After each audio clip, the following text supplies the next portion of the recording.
Bismillahirrahmanirrahim. Assalamualaikum warahmatullahi wabarakatuh.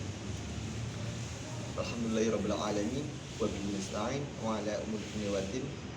Wassalatu wassalamu ala asrofil anbiya'i wal mursalin wa ala alihi wa sahbihi ajma'in. Amma ba'du.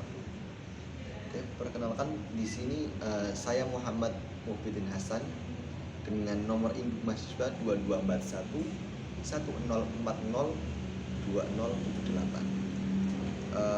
Tujuan dari membuat video ini adalah sebagai pemenuhan tugas usul fikih dari Bapak dosen Ishaq Suryonugroho MSI.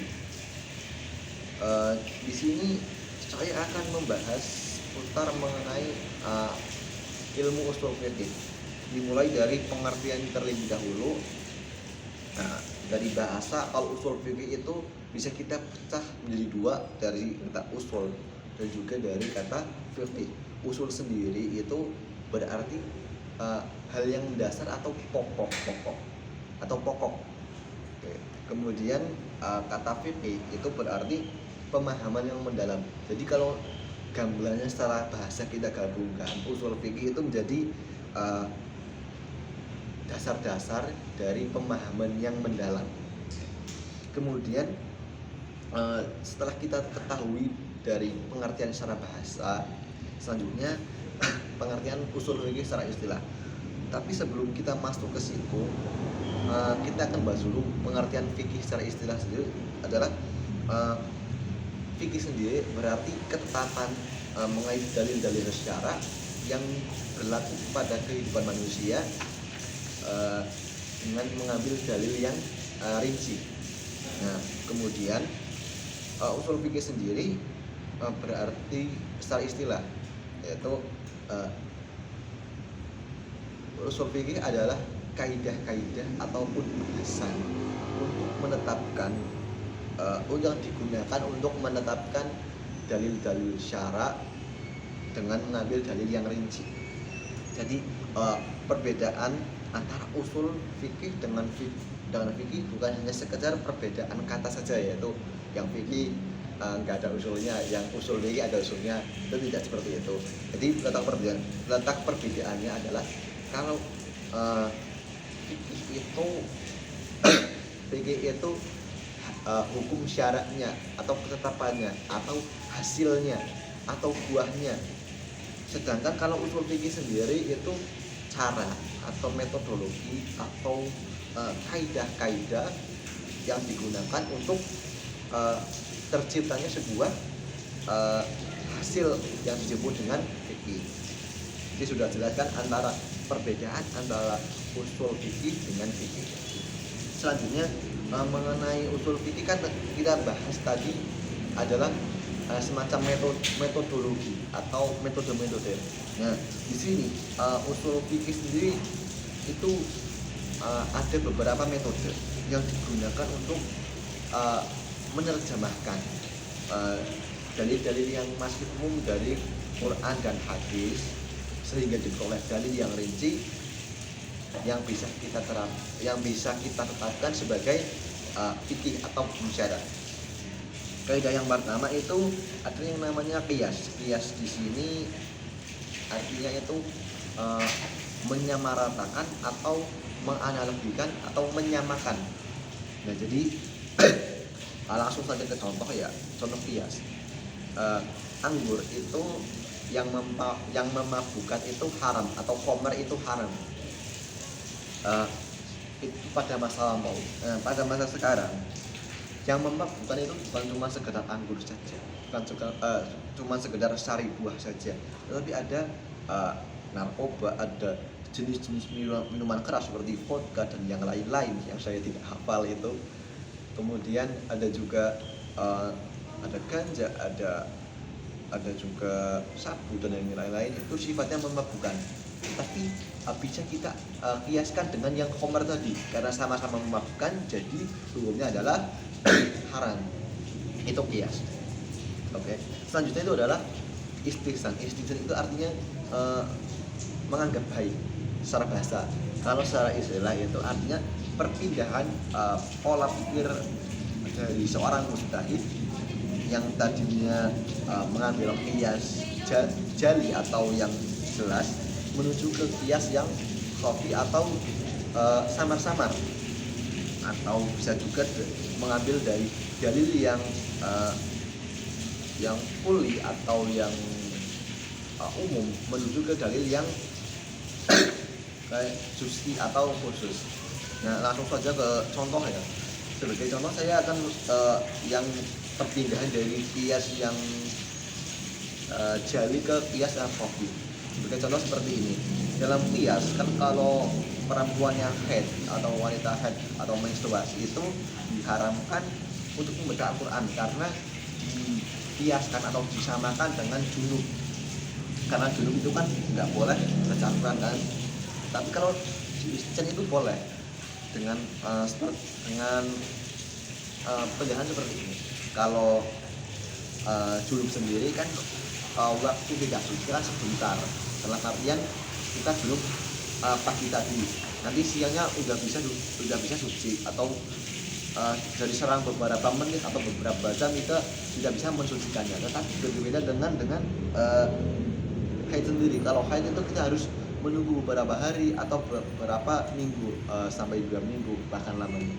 Jadi dalam istilah itu haid dengan junub itu tidak sama. Maka orang yang haid itu boleh membaca Al-Quran. Kemudian selanjutnya adalah kaidah istisab. Istisab itu artinya menemani. Jadi begini, menemani dalam artian seperti ini. Hukum yang telah ada pada masa lalu itu tetap berlaku sampai pada masa sekarang, sampai ada dalil atau hukum yang menggantikannya atau menggesernya. Sebagai contoh seperti ini, halalnya seorang perempuan atas laki-laki, halalnya seorang perempuan bagi laki-laki itu disebabkan karena hukuman pernikahannya. Nah, itu akan tetap selamanya menjadi halal sampai ada hukum yang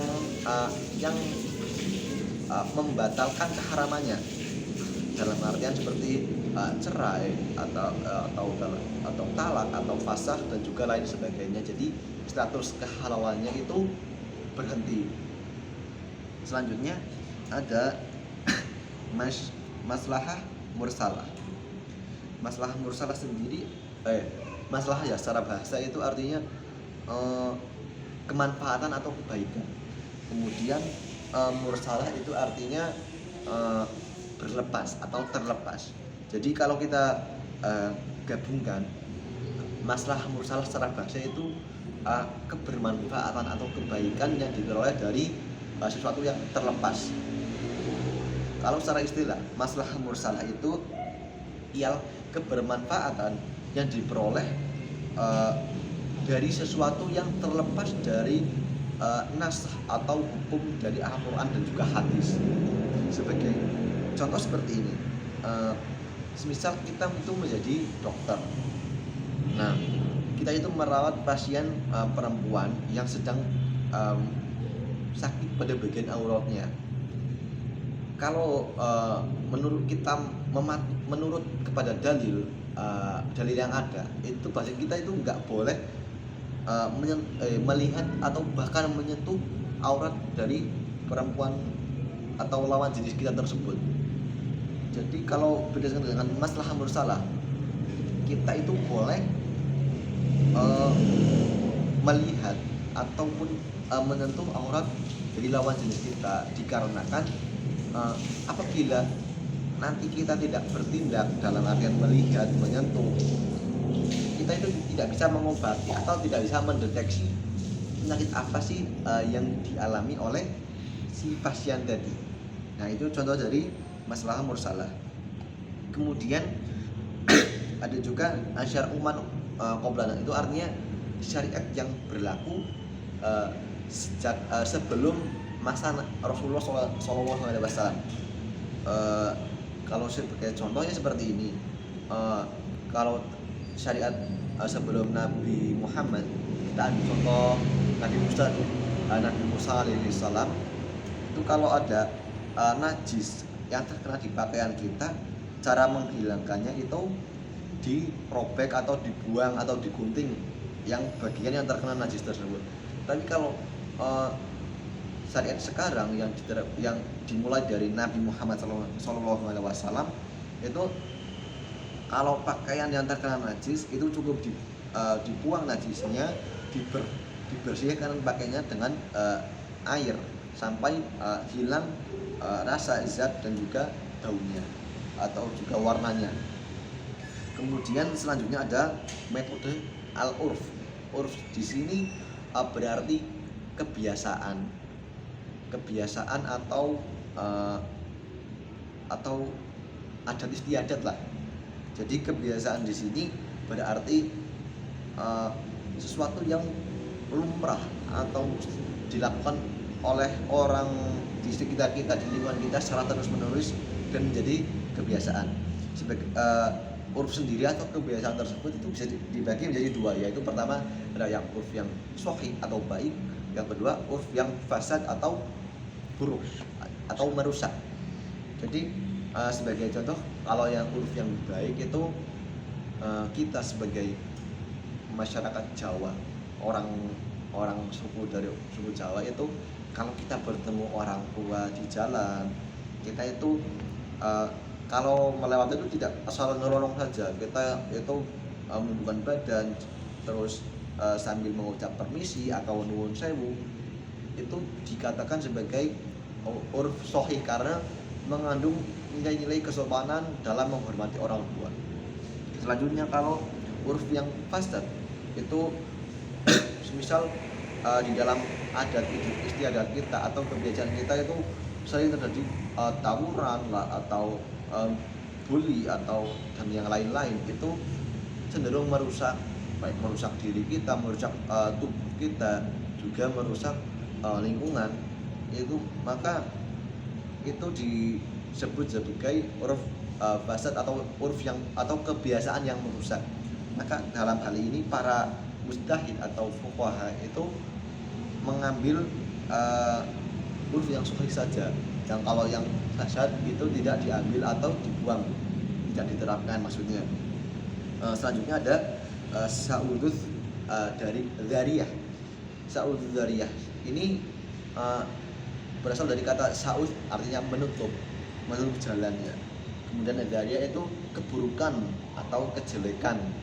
Nah, jadi kalau kita gabung itu menutup pintu atau menutup jalan menuju keburukan. Sebagai contoh seperti ini, pemerintah Kabupaten Banyumas itu menutup diskotik, di mana diskotik ini yang katanya hiburan malam itu terkandung banyak sekali maksiat di dalamnya. Ada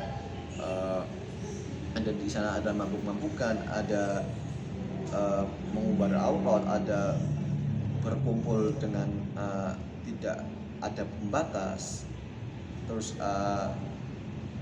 ya pokoknya banyak ya kemaksiatan ataupun keburukan di dalamnya. Maka dari itu, supaya tidak terjerumus ke situ, maka pemerintah kabupaten itu menutup diskotik tersebut supaya kemaksiatan yang ada di dalam diskotik itu hilang. Oke, selanjutnya yang terakhir adalah dari kaidah mazhab sahabi atau qaul sahabi atau perkataan dari sahabat. Di sini perkataan yang dimaksud itu bukanlah hadis, bukanlah athar, bukanlah khobar, melainkan perkataan dari sahabat sendiri yang tidak dinukil atau tidak disandarkan dari Rasulullah SAW. Bisa berupa nasihat ataupun petuah-petuah dan yang lain sebagainya, atau hal yang bermanfaat dan yang lain. Dan di sini ada perbedaan pendapat dari para ulama. Ada yang menghalalkan atau membolehkan kalau kita pakai qaul sahabi, ada juga yang melarang, aliasnya kita tidak boleh memakai qaul sahabi. Kalau dari yang membolehkan itu tidak dari sisi kebermanfaatnya. Kalau ini positif, mengapa tidak kita terapkan? Sedangkan dari yang melarang atau tidak memperbolehkan itu karena ini di luar dari nabi, atau ini apa ya, ini itu tidak disandarkan kepada nabi, nggak bersumber dari nabi, makanya nggak bisa kita terapkan. Nah itu mau diterima atau tidak terserah, silahkan, dari pandangan diri masing-masing saja. Kalau mau diterima monggo, tidak ya nggak apa-apa. Nah itu tadi metode-metode yang digunakan oleh para ahli usul fikih dalam mengistinbatkan hukum syara, sehingga nanti terperoleh dalil yang rinci. Kemudian kegunaan dari kita belajar ilmu usul fikih itu apa sih? Di sini adalah kita itu mengetahui itu kita apabila menjadi ahli usul fikih, menjadi mujtahid atau menjadi fuqaha, itu akan mengetahui dan juga menerapkan metode-metode yang tadi saya jelaskan, sehingga kita bisa mengetahui atau bisa mengistinbatkan hukum syara itu, tahu asalnya, tahu dasar-dasarnya, tidak langsung asal menetapkan, tapi ada sumber yang kuat. Oke, demikian penyampaian materi mengenai ilmu usul fikih dari saya. Apabila ada kesalahan kata atau kekurangan dalam penyampaian materi, saya mohon maaf. Allahumma fiq ila aqwamit thoriq. Wassalamualaikum warahmatullahi wabarakatuh.